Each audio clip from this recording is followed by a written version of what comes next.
that justice has to say, you broke the law, we have to solve it.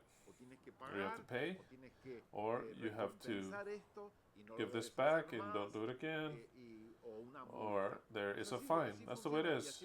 That's the way it works, and it'll always work that way. Always. No one pretends for human beings to be self-governed, because they cannot self-govern. Because they'll self-govern by usurping another. Tell it to you like that. And what defenses are for the other? If the other says, no, I self-govern, I do whatever I want. If I want to place a house in the middle of the street, I'm going to build a house right there because I self-rule myself on my own law. And we cannot sit, not Millet, not the president, but our own law. Everyone have one, because every one of us, then we have different laws. As my law, the other guy has my law, the other one has his own law. And we end up fighting each other and dividing the territory, saying this territory is my law, and don't get in here because I'll kill you. That is how the countries ended up. That's how they ended up. So then those who live in that territory have that law. The others have another law. The others have another law. No, it doesn't work with a government that way, and even less of the Messiah. What am I saying of the Messiah? The Messiah will have a conjunction of laws, and laws that will go on a permanent basis changing. When we see that they don't work, and the way it works now, the legislative system of the Messiah will make those laws. Right now they don't exist. They don't exist. The Messiah will do them as he sees fit and appropriate for them to be fulfilled. That's the way it'll be. Or else it'll never be a government. The government precisely places the laws upon the population. Very well. So then, it also works upon the protection of rights. The justice implies to guarantee that the rights of the people are protected and respected. Exactly. The laws are for the people to be protected. That's the way it is. Of other people and of the state. Of other people and of the state. The state has to cause laws for the people to be protected of other people and of the state itself. Both in the civil environment as the penal code. It also relates with the punishment of those that violate the law, making sure that the penalties are proportionate to the crime and that the rights of the accused are respected. In search of the common good, the reason of why there has to be justice, a legal justice, the legal justice, in the last instance, looks for the wellness of society in its conjunction. I want you to understand that. It doesn't look for the well-being of God, not the well-being of the government. It looks for the well-being of the individuals that will live. If that is the mentality, then we have justice.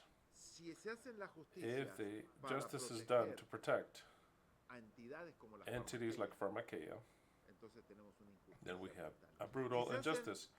If laws are made to protect a certain God, then there's no justice from the get-go. The laws are to protect and to guarantee the existence, protection, and all the rest of the individuals, not of God. From the moment that God made laws of loving me, those are laws that are absolutely immoral. Just like that, immoral. You shall not have any other gods before me. That protects the individual. No, it's an immoral law. Thou shalt not make an image of anything immoral. Immoral laws. When we talk about moral laws and protective, they protect not the government, not God, they protect the individual, the citizen. So then, legal justice, and I want you to pay attention to this, even if you hear it only once, because this is what the Messiah will do. This is just so you understand this as a preview that the Messiah will have a conjunction of laws to protect individuals, of the individuals, and of the government itself, which will be the Messiah. And God has nothing to do there. It's not religious laws. It is laws of protection of the individual. Bear that in mind. That's why I'm reading this. Legal justice, in its last instance, looks for the well-being of society as a conjunction and not of an individual. Not let's just protect this person, Rockefeller, or his name, whatever his name is, because he's very rich. No. It's not looking for the protection of one individual, but rather of everyone at the same time. It's not minority, but in its complete and wholeness. For example, if you might think, I want you to understand what justice is. Let's suppose that there's a guy that lives in a place. Let's suppose that a guy lives there. I don't know, I'm just making something up just right now, right? Let's suppose that a guy has a property of his in a place where it's the only access of looking for a certain mineral or product that the Messiah sees necessary that we have access to for everything. But the guy has the property there. And for him, it is justice to be protected because it's his property. He has everything. The property, who knows how many years behind. My grandparents, this is mine. The Messiah says it'll sound like communism or socialism, but it's just that the Messiah is going to think in the function of society in its totality and not in one individual. So then, the truth is, what does the Messiah do? Look, this here, we're going to give you a different territory. You don't have a chance to say it. Maybe the guy might find that unjust, but that isn't necessary for society as a conjunction. You understand what I'm saying?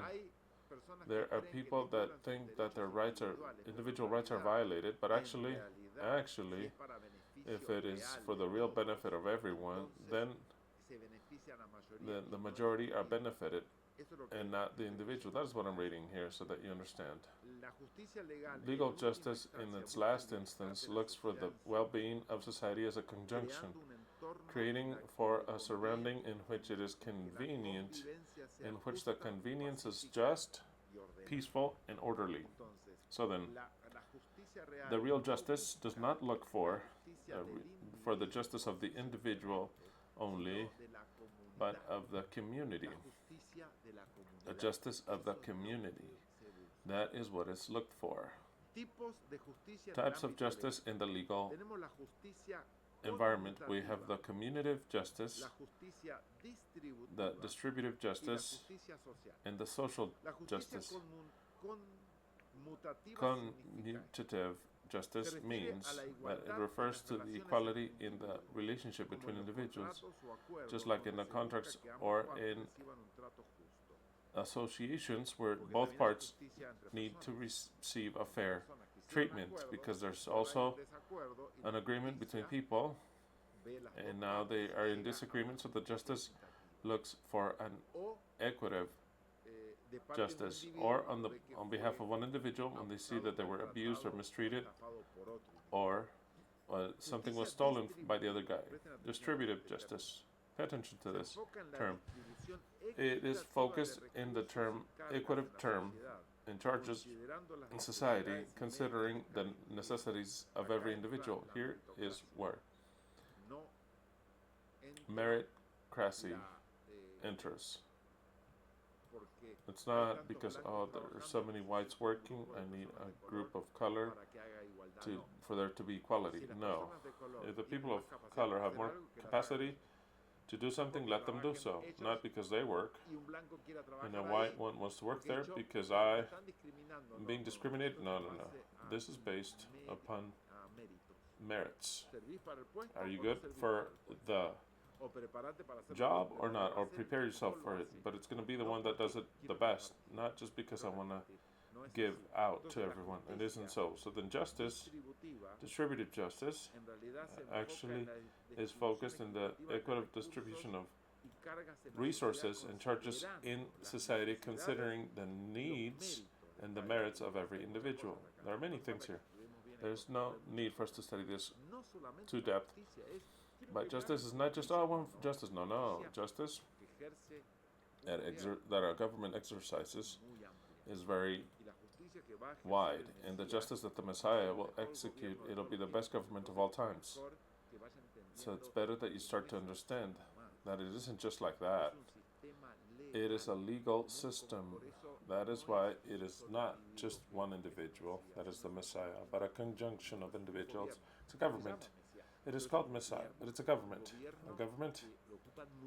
that many people occupy, and those people will be trained to be the best government in the world, but it won't be a government that like the world has never seen, the religious one. It is more like the government of the last ones we see that supposedly rule for the people, but actually they're actually pretty nefariously sons of bitches.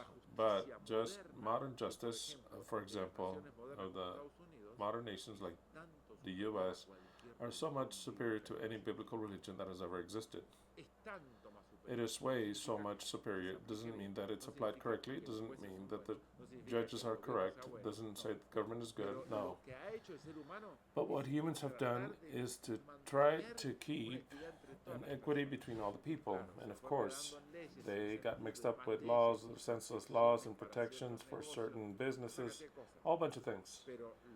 But what I want you to understand, that the government of the Messiah is closer to a modern government than an ancient government, like that of Israel's, which was actually deplorable and filthy, just like that, filthy. The government of the kings of Israel, filthy, unclean, and that of the prophets of Israel, unclean. The government of the Kohanim, or the priests of Israel, unclean. An unclean, filthy government. Because the laws were still the laws that God placed, which were filthy laws. They had good things, but they had, in its majority, bad things, because they would protect God. God does not need protection. Those who need protection are the citizens. They need the protection of themselves and of God, of themselves and of the government itself. So then, I want you to understand the Messiah will be a government. And the government are a whole bunch of laws and government systems that are like unto those that we see today, with a conjunction of legislators, a conjunction of judges, which will make the most perfect laws that have ever existed on this earth, and also the judicial system, the most perfect one, a system of government that is perfect. That is what the Messiah will establish. It's not a king that says, "No, I'm the Messiah, and I'm God." No. That's not how you rule. The people will not obtain any justice that way. It is an organized government, completely organized, and for the people to serve the nations. That is the reality. Social justice. It is related with the search of a social equilibrium, facing inequality and fixing it for equality for everyone. The legal system is a complex system that looks to equally enforce the laws, protecting everyone's rights and looking for the common good. That is exactly what will be done in the government of the Messiah. If you did not have an idea, if you still didn't have an idea of how it will be, I'm explaining it to you now. It is much like a modern government. The justice, this is give or take that I defined. Justice is the main axis of wisdom. The objective is the common good, not of individualism, but equality in the well-being of every person, which is different. Justice is above laws, for it determines whether a law is righteous or not. Exactly. The government can make a mistake in a law, and by seeing that it's a law that actually it's perjurious to human beings, he can take it away. He can change it. It takes place up until today. In legal terms, justice is defined as the equal application according to the laws to resolve disputes and punish crimes, looking for the protection of the individuals and to give every person what is due to them, either a benefit or a charge according to the legal norms. It also refers to a legal system to guarantee equality before the law and the fundamental rights. It is a complex system that looks to apply laws in an equal manner, protecting the rights and the common good. To begin, it is the restitution of everything that has been taken away and added by God. What was not taken away in what he added, the curses. Also, the reparation of the evils done by every person. So then, this part, I wanted to, without going way too deep into it, I wanted you to understand that the government of the Messiah is one that is very complex, that will take different departments, different functions, and different ways of applying it. What the government will be. It'll be in a conjunction. It really is a government as you see in a country. It's just that it'll be much more intelligent than humans for benefits of humans. That government will not need to benefit itself as the people, nor will it be subjugated to powers like the banks that have the politicians imprisoned. Because when a president rises here or wherever, he is already bought, compromised through blackmail.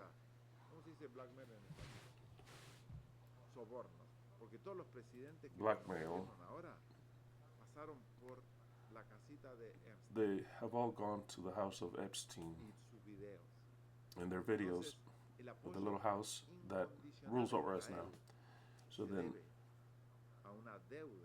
their unconditional support of Israel is due to a debt of huge blackmail that they have over all these. They had it over Clinton and over all the rest of the presidents that we don't need to mention, and up until the one ruling today. They have nothing else other than the other. The beast says, we need you to support. No one comes and he has to support them without any conditions. They're blackmailed. They have blackmail under threat because they just shoot you. Like what happened with Charlie Kirk. They just shoot you and that's it, it's over. In the kingdom of the Messiah, there's no one more powerful than the Messiah. So then there won't be powers, groups, conglomerates, politicians, and economical that may pressure the Messiah. The Messiah is absolutely powerful. He does not need of the riches of the people. And what he does want is the well-being of the people. So then what we're going to see, something marvelous. What we see now is that the government takes all money to produce money, to sell them, to produce wars, to kill each other, to produce more arms, to subjugate us, to take over more nations, to use new companies to rebuild the nations. And when they're rebuilt, we go into war again to destroy, to rebuild. The government of the Messiah is absolutely contrary to that. What he needs of the people is for them to be at peace and happy. That is what they need. They don't need anything else. Because the Messiah is God. He's a new God. And he's not subjugated or controlled by anyone, not even by God himself. So then there won't be any group of sons of God that will come and take positions in the government to pressure the government. No, absolutely not. And no one in the world will have any influence in the government. That is the guarantee of justice. When the government is directly God and not to make religious laws, then you'll have a people that absolutely loves the government. That wants, it'll be the only government that will have ever existed that wants the prosperity of his people. That does not want to milk them or money, or take their money, but prosperity. And they're going to be so thankful to that people, so thankful that they're going to give of everything they produce, gifts and gifts, because it's prophesied. They're going to, taxes will not exist. The government does not need taxes. What maybe they do need is some sort of retribution so that all of society can work. So that the whole entire society can work. It's a different system. Let's not call it taxes nor tithes, but it's a type of tithe which is infamously different compared with taxes, so that everything can work in a special manner. And that's how the world will work, in a way like a perfect machinery, perfectly oiled machine. I know that you probably can't imagine it or comprehend it, but you've never lived in a government like that. Always you've been under government influenced by others, and if the government has the best intentions, then the US owes to all the countries and they say you have to do this, this, and that. And that's how all the countries are subjugated. And the US subjugated to the beast, and who rules it all? The woman. The woman of the seven hills, which rules all the kings of the earth. But what will happen to the woman? Soon she will be burned, destroyed, and taken apart. That is what the prophecy says. Actually, we can see this from here to 2028 or very soon. This will happen. The prophecy will be fulfilled. But anyway, I wanted to add that part of justice so that you can understand a little bit more of when I refer to what justice is, human justice, that is. Very well. Now, let us go on to, I'd like to read to you. I'd like to read to you something which Solomon wrote, Solomon himself, which is very important because the very author, in a different period of his life, he got to certain conclusions. And I'd like to read it now, not afterwards, because I want you to be forewarned that the very Solomon sometimes contradicts himself.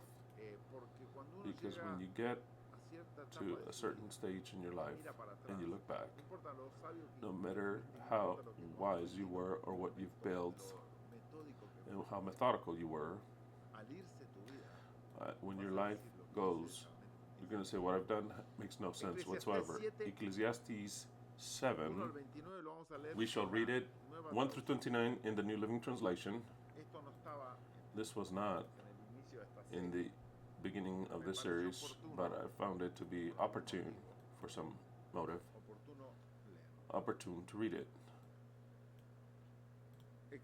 Ecclesiastes 7, 1 through 29, New Living Translation. A good reputation is more valuable. And this does not have to be a perfect translation, because it's not. There's no perfect translations. If I read it in other translations, there are certain words that change and the meaning changes, but it doesn't matter. I'll read it as a context. And I'll stop to explain certain things that I can explain and others that I don't want to do them way too extent, because I'll have to read this whole chapter. A good reputation is more valuable than a costly perfume. So then your name, for you, it is worth more. For other people, maybe the reputation, they see it differently. And there are people that have a bad reputation and are excellent people. Actually, what's worth more is to have an honorable name than to perfume yourself completely. When you say to perfume yourself, is to get jewels, to have a super luxurious car. That's what it is, to perfume yourself, to place things that are worth more. A good honor, a good name is worth more than to be the president of the U.S. and be an abhorrible being. To have all the money and be something that actually is nauseous. That is what it's saying. And the day you die is better than the day you are born. For an older person, I want you to understand, Solomon is not that. Solomon is the very author. That's what I'm reading this. Solomon is not that he's depressed. You may say, he must be depressed. No, he wasn't depressed. When a person already looks at the construction of his life from the last part, not from the beginning, because when you initiate this career, which is this life, which has hormones in different quantities, it's got energy that's a lot more pronounced quantity of energy, youth, the urge to do things. I know that the youth want to do more things when they're younger than when you become 70 or 80, because you look at and you say, at the end of it all, the day of death is more than the day of birth. Why? For what reason? Why did the wisest person that's ever existed until the arrival of the Messiah says, the day we die is better than the day we're born? Why? There has to be a reason of why the wisest says that, because he gets to the conclusion of saying it was better to have never existed. Because remember that Solomon, which is a project or a shadow, a figure, messianic figure that is. When he saw that his days were running out, he says, I'm waiting to die already, because tell the truth, their life has not had any sense. I've been rich, I've been king, I've had all that I wanted, all the women that I wanted, all the men that I wanted, because we believed that he would do everything. I had it all. I had power, I had peace in my kingdom, I had wisdom, and now that I'm going to die, I curse the day that I was born. It is the day that I die is a lot better. Why? Because it is natural for humans when we are at the end of our life, or we draw near into it, it upsets us to have lived and to have lost everything. When you have everything and you lose it, you say, it is better the day that I die is a lot better than the one that I was born. It is a natural human mind to think like finite people like we are.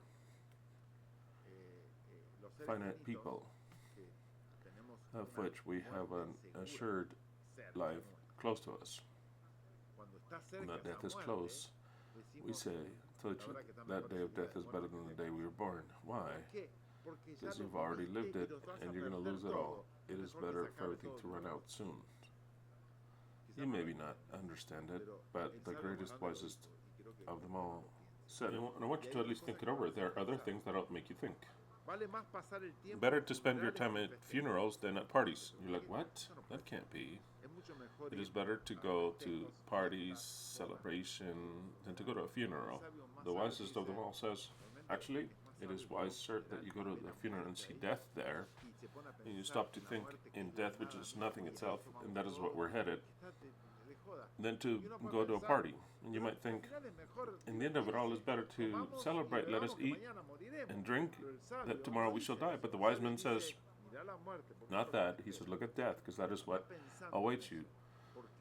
Think about it, because you can make changes in your life. You can do other things than to just go party. And the youth, if they look at this from this side, on the good side, then they leave off to the side a party, and they pay more attention to things like death. So then, for them to stop and think that me before dying, I want to have a certain thing and certain that. I want to have obtained these things, because in life is not all party. Life is the obtaining something. You know what the only thing is that gives you value in life is to have done things that make you feel good, nothing else. You can spend your whole life in feasts or visiting places, and that doesn't make you happy. Not make yourself a house, and it'll make you happy, because you'll see the house. Make yourself a project, and it'll make you happy. Make a construction of something, and it'll make you happy. Plant different fruit trees, and when you see it, you'll enjoy it. But your parties, you forget them, and they pass by, except for the things that where you see results in. Those are the most pleasing things in life. So then, the wise man says, it is worth more to spend time in funerals than in parties. In the end of it all, we all shall die. So then those who live shall have that very present. This is planification, just like that planification. You think that it might be crazy. It's not such an insanity. Life is not all party. You're dying now. Then Iron Maiden says, we're dying as soon as we are born. As soon as you're born. You're dying as soon as you're born. Born? Is that how you say it? I don't know if you're dying. As soon as you're born, you're dying. So then it doesn't matter if you're a child, you're dying. Look at the result of the dead. Look at it, because or else you only think in stupidity. Think in your destiny. Y ese That destino destiny va a hacer cosas más will grandes. make you do greater things because that is where you're headed. El sabio. The wise man speaking, man. Está hablando The del wise sabio man, Salomón. Solomon is speaking, and I pay attention. Yo presto I pay attention to that, and it makes me recapacitar aunque sea. think things over. At least I'm not saying, look, don't go to feasts, just go to funerals. No, I'm not saying that. Lo que estoy diciendo es piensa What I'm saying is think that life es limitada. is limited, Y en la vida and in limitada limited haga life, do cosas things that are transcendental. Don't do stupid things. Do things that are transcendental in your life. Si yo miro mi If I vida look at my life y si yo dejara de and I existir were hoy, to stop yo me existing siento today, recontra I'll be feliz so porque happy hice because I did algo something que pocos seres humanos that a hacen. few human beings have done, and it is to teach others and to leave the proof that I taught them, like Solomon. No matter what I taught in the videos, some are wrong, some correcting, but I'm okay with that because I did something that makes me feel good. It makes me feel good. If I were to work all day, I don't know, in any type of work, then yeah, it would give me the food to eat, the well-being of living well. But it is not satisfactory. It wouldn't fill my soul. He died, then another painter died. Anybody can replace him. Now, the things that make people unique are those who have left a legacy in life. The musicians, the artists. The one who just died is the Prince of Darkness, one of the greatest singers that has ever existed.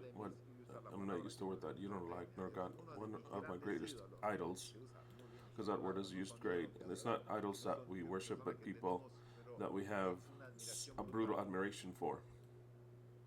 Ozzy Osbourne. Now, he died, he no longer exists. He no longer exists. But the collection he left for us, it always exists with him. If he had not been a singer, we wouldn't have Black Sabbath, we wouldn't have everything that he sung as a soloist. And it's a legacy that he died and the generations pass, and you hear Ozzy Osbourne's voice and you enjoy, you know, the pleasure that it gives you to have done that.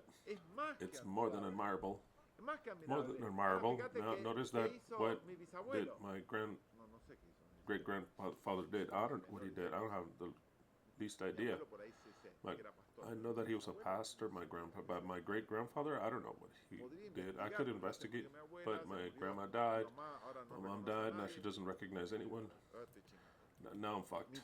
My aunt that knew a little bit more died already too, so I don't know.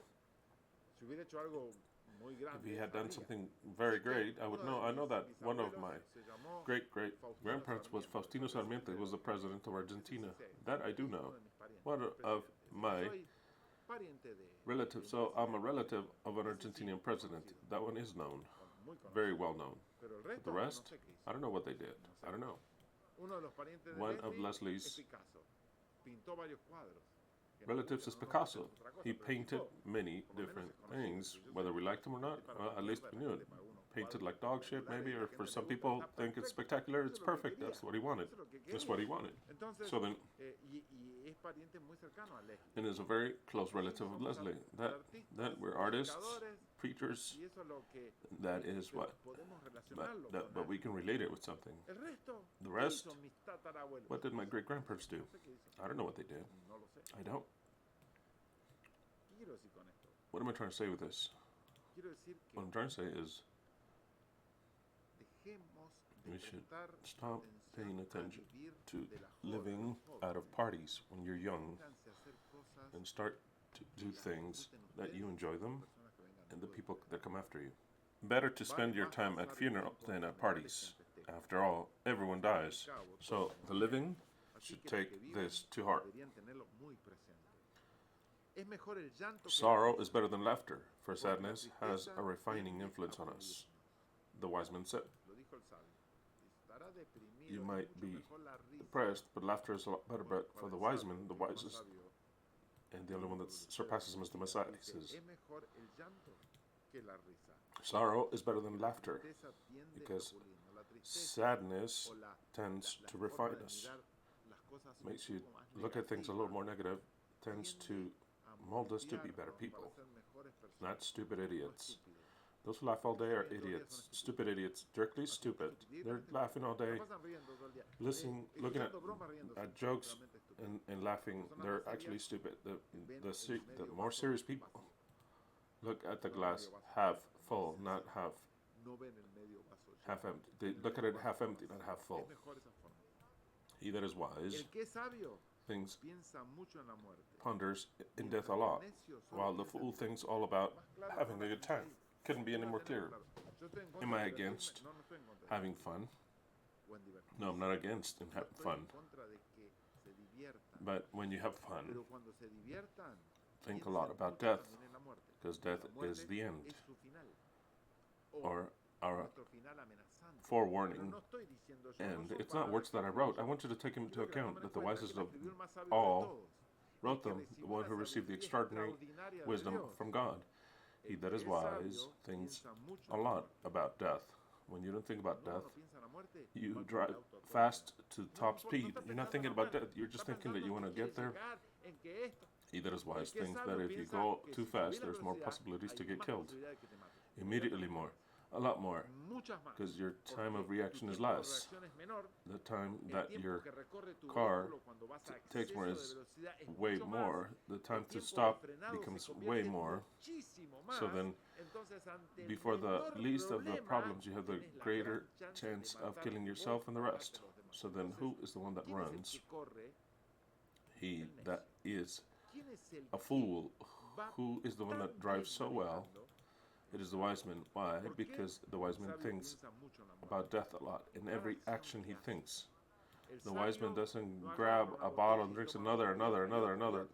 That is what a fool does. The wise man says, I get to this point, and that's it's over. I got a bit happy, but I'm still thinking about death. It's like, what? Well, that's start to practice it.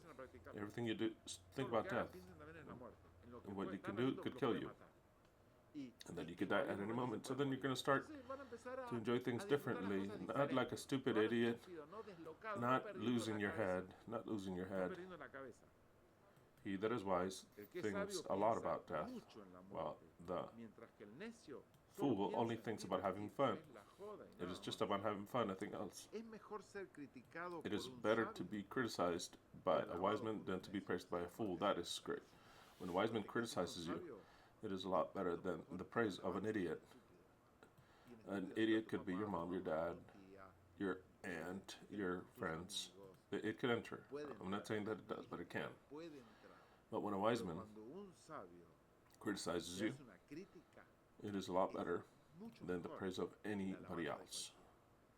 Let's take out the fool part. The critique of a wise man is a lot better than any praise that you could ever receive. I'm not saying it. I'm not making it up. The wisest of them all said it until the arrival of the Messiah. 6. The laughter of the fool is turned off quickly, like thorns crackling in a fire. That also is meaningless. When you look at a gathering that I'm sure you've seen a lot, that they're just laughing away is not that of a wise. The wise smiles and can laugh, but not like crackling completely. You see that there's videos of people laughing, like they go crazy, they fall, and they're just ha ha ha. Well, no, that all who laugh like that are fools. There's no turn of the page. I'm not saying it. The wisest of them all is saying it. You could be against that. That's fine. I don't have any problem for you to be against that. Maybe you think that people who laugh like that are wise. No, the wise man, he smiles.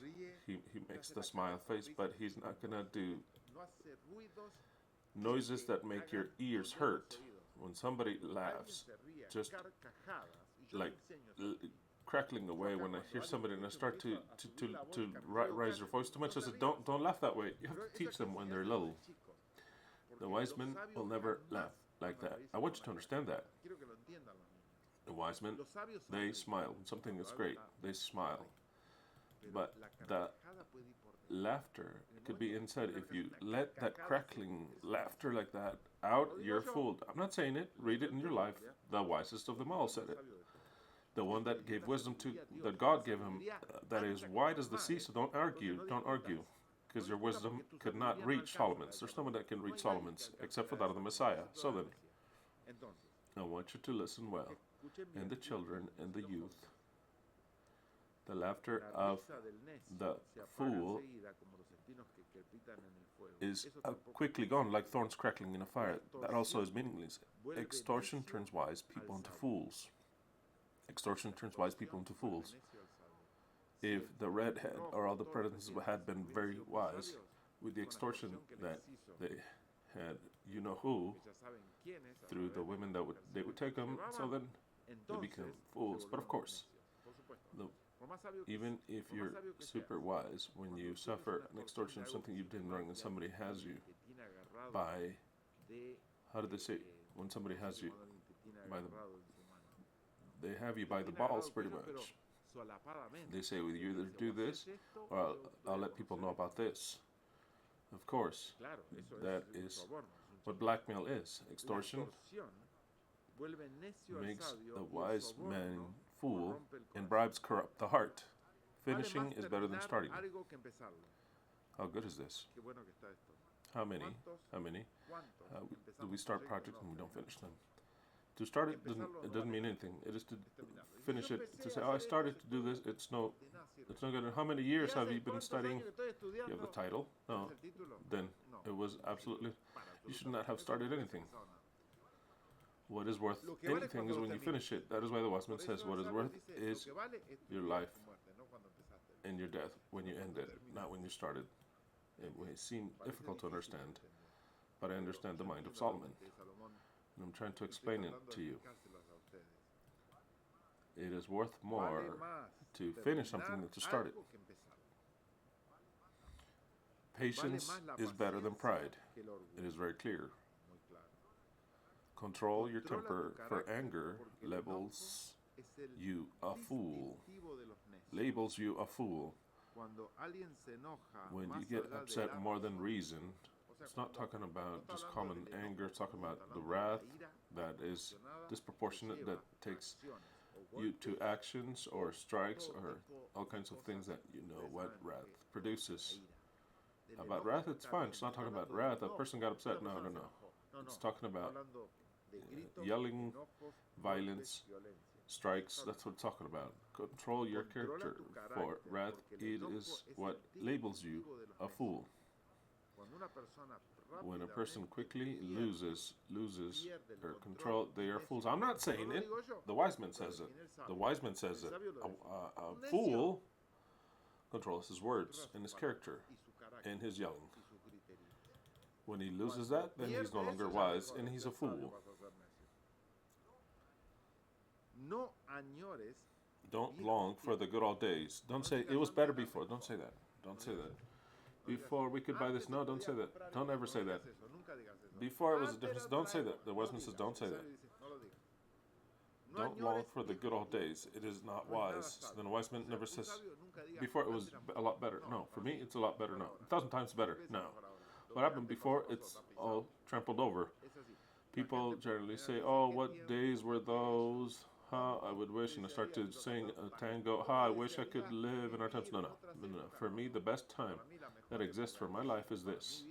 It is this one, the best time. Wisdom is even better when you have money. That is clear. I'll read it again. Wisdom is a lot better when you have money. Rich wise man is better than a poor wise man. That is clear. That is clear. Although the wise man will later make a difference, but when there's money, it's a lot better for the wise man. That's why it says wisdom is a lot better when you have money. Both things are of benefit throughout life. What things? Wisdom and money. Both things are beneficial throughout life. But look at how this ends. Wisdom and money open almost all doors. Wisdom and money open dinero abre almost all casi doors, todas las puertas. but Pero only solo wisdom la can save your sabiduría life. puede It salvar is tu very vida. clear. Eso está clarísimo. I know that money can save your life sometimes in other occasions, but the wise man takes those exceptions out and says only wisdom can save your life, no matter how rich you are. If you receive things that you should not receive in your body because you're an idiot, your life's at risk. Wisdom is the only one that can protect you, your life, not money. Some weeks ago, number 10 of Portugal selection died. He was traveling with his brother in a truck that was, if I can't remember correctly, it was a Lamborghini, like an SUV 4x4 in Portugal. They say they were going more than 100 miles an hour. They went out of the road, they crashed, and it was all burned to ashes, and they were just left little pieces. He was a soccer player that played in England, millionaire. He had bought a house that was millions and millions and millions. He had a wife that had been married, I don't know if a little bit ago or some time ago. She had like 2 children. Young in the peak of his career, he was going to play the World Cup, and it all ended up in a stupid thing. And with lots of money. Why? For doing things that should not have been done. Simply because of that. Wisdom is the only one that can save your life. Anything else cannot save your life. They're not going to save your life at all. To you, those who invented what they wanted to give us in 2019, wisdom, the wise man says, not money. It can accompany, make you happy. It's great to have it. It's things that are beneficial throughout your life. It almost opens all doors, but only wisdom can save your life. Spectacular. Very well said.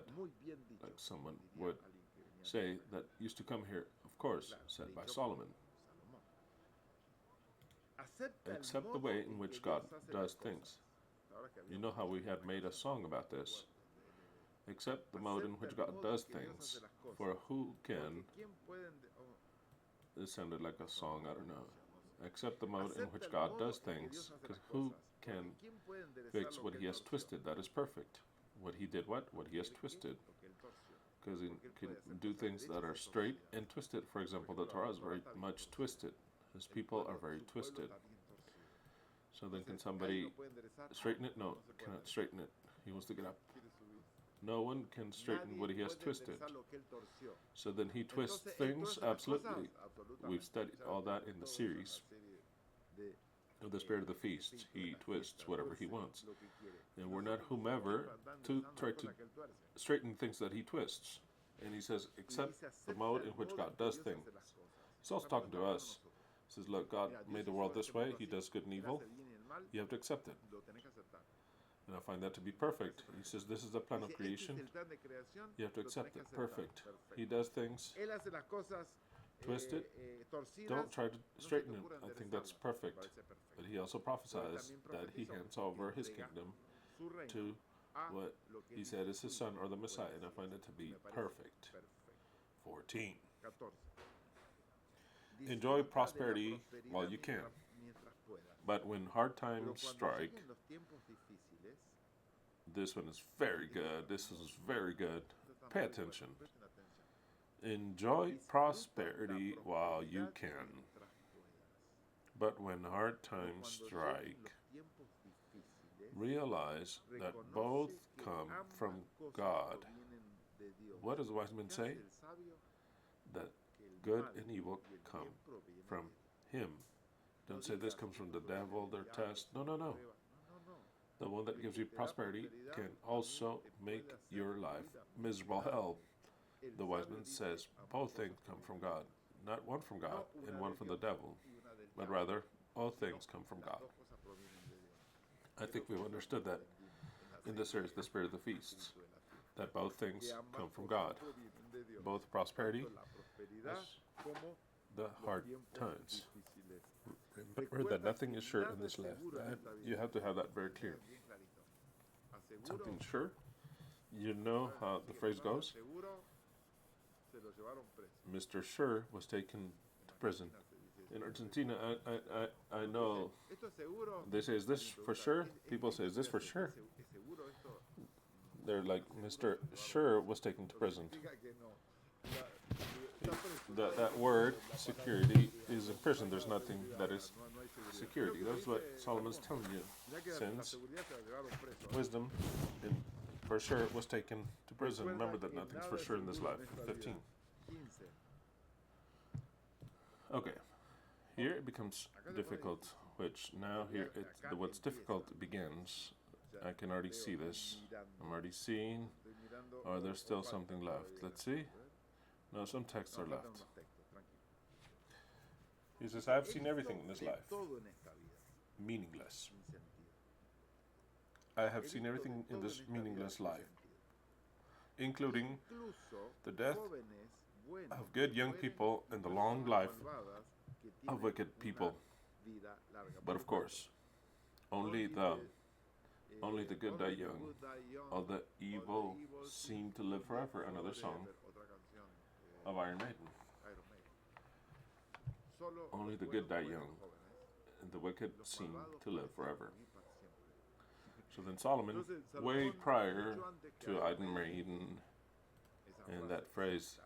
to exist, he says, En esta vida sin in this sentido, meaningless life, veo que I los see that the jóvenes good buenos young people can die and wicked people have a long life. 16. 16, nothing new. 16. Así que So, no seas don't be demasiado too bueno, good ni or demasiado too sabio. wise. Eso también. That is spectacular. That is spectacular. No seas Don't be demasiado too bueno, good. porque serías un- You'd be an idiot. porque uno dice, bueno, Because you're good, oh, I'm so good that I'm going to do everything bajo under el the estricto, strict cosa que me things that I was dijeron. told. No. Tenés que ser You have to use your No intelligence. te voy a decir I'm una not guía, going to porque give you a vas a guide. Because you're going to say, no, then y acepta, I'm going to do this. No, no. si eres If you're sabio, wise, you know. pero el But the sabio wise man habla speaks sabio. to wise people that understand.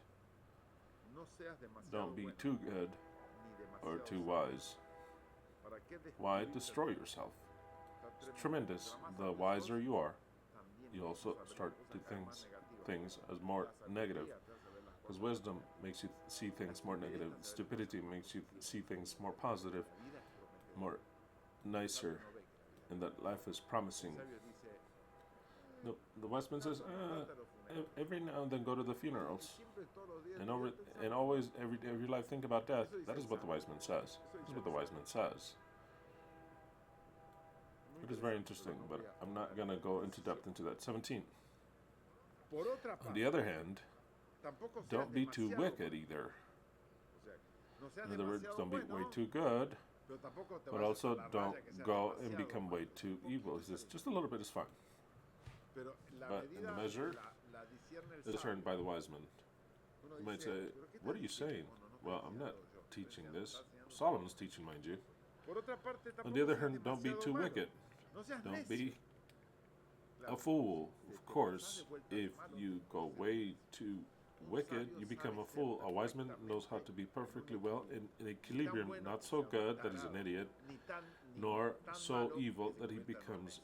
a Tiene fool. sus He has dos both cosas y things, sabe and he knows cómo. how to act. Cuando hay When que you hacer have to do justicia justice, y tiene que and he hacer has to do algo something que a los that in ojos the de los eyes of the demás rest sea una is maldad, el wickedness, sabio the la va a wise man hacer. will do it En pro de in hacer pro otra of doing cosa something else que se merece that is una justicia.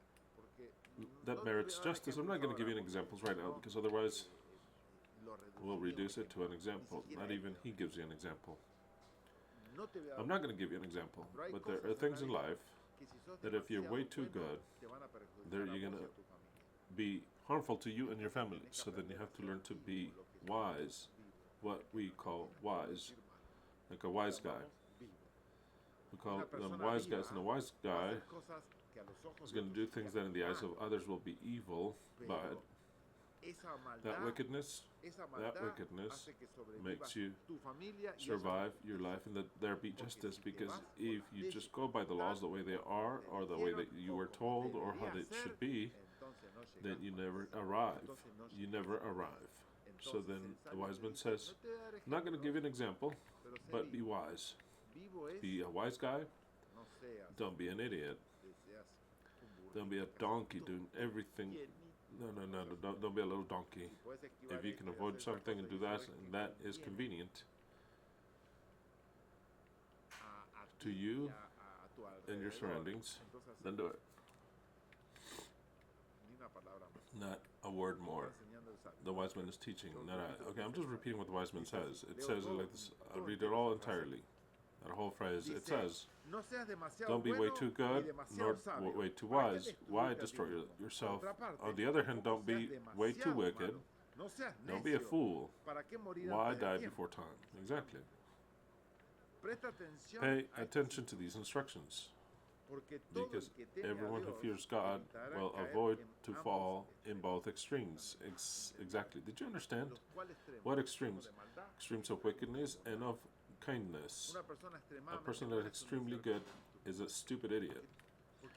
That's precisely, he's going to do everything wrong because he's extremely good. Since you're way too good, you cannot tell people their things because you're good, you want to hurt people. Or, just an example, whatever example, stupidity. Either you're a good person, you allow people to steal from you because you're good. Because you're a good person, and you didn't want to do something in defense or something which goes way past the laws, and they just trample over you. So then what does the wise man say? Look, don't go to the extremes, not of kindness nor of wickedness, because the one that actually has the fear of God will not go to the extremes. I find that to be a definition that is hallucinatingly great. I'll read it again. Pay attention to these instructions, the ones that I just gave you, because everyone who fears God will avoid to fall in both extremes of kindness and extremes of wickedness. 19. One wise person is stronger than 10 leading citizens of a town. 20. Not a single person on earth is always good and never sins. We're not talking about sin, but we're talking about certain things that people would say that is wickedness. They're like, there's not one sole person on earth that always is good and never sins. 21. Don't listen to eavesdrop on others. You may hear, I don't know how people love this. People will want to have microphones and hear what they're saying and what they're saying about themselves. Precisely, never listen to what people say about you, because you're going to lose all your friends, because your friends criticize you behind your back. I know it because a wise man knows it. I know it because a wise man knows it. I know that they leave here, those who listen to me, and they go and they criticize me. And I don't care. The thing is that I don't hear them. Because if I hear them, then everything gets fucked off to hell. That is what Solomon says. Look at how all of you lowered your head. The only one that's head up high is this character here. It's a new listener that I have. Can you give me that listener? I'm going to present him. What's his name, Sariel? You told me you were going to name him something. What's his name? Here I have a new listener that is acting well. He didn't fall asleep when I said they speak behind my back. He's the only one that didn't lower his head. Here it is. What's his name? He doesn't have a name yet. What's his name? Jeremy. Jeremiah. His name is Jeremiah. Jeremy is very happy to listen to me. He was right there in the first line. I wanted to present him to you. Here's Jeremy. How beautiful. He has a jersey of the roadblocks. Here is Jeremiah. He pays more attention than many of you. He pays attention because Jeremiah wants to be wise, right, Jeremiah? Yes. He wants to be wise. He wants to develop this huge head that you have there to see how much wisdom can enter there. It's spectacular, Jeremiah. Wow, I mean, that gift from Sariel of his birthday. Tremendous. I mean, it's bigger than Sariel. Sit him there where he wants to listen. He's like, why do you place me in the spot? Very well. So then,